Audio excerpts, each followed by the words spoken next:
What's your most favorite thing to do?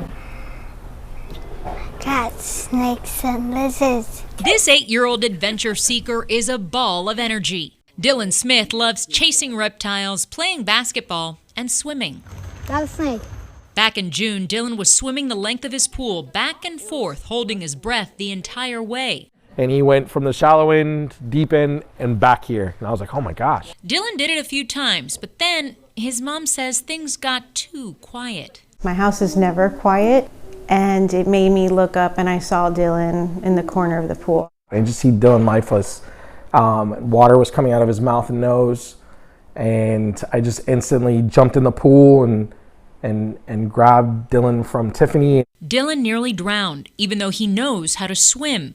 He experienced something known as shallow water blackout.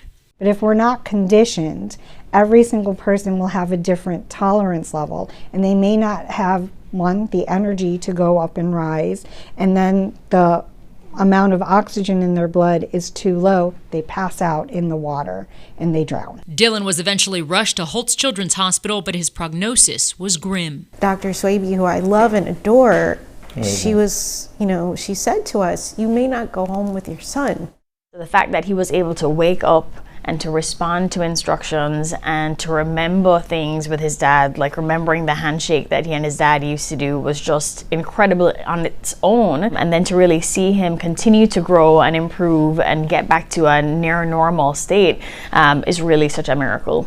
Doctors used a treatment called therapeutic hypothermia, cooling Dylan's body in an effort to reduce additional injury to his brain. Dylan spent more than 2 months in the hospital. He had to relearn how to walk and talk and even breathe correctly. Yes! Dylan is truly one of a kind. I would say a lot of it is his hard work and his determination. The rehab center has a pool, and Dylan didn't hesitate to get right back in.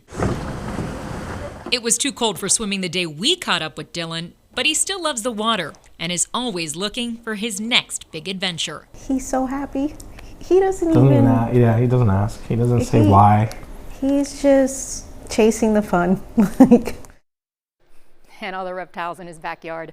Dylan's parents say they can't stress enough the importance of knowing how to do CPR.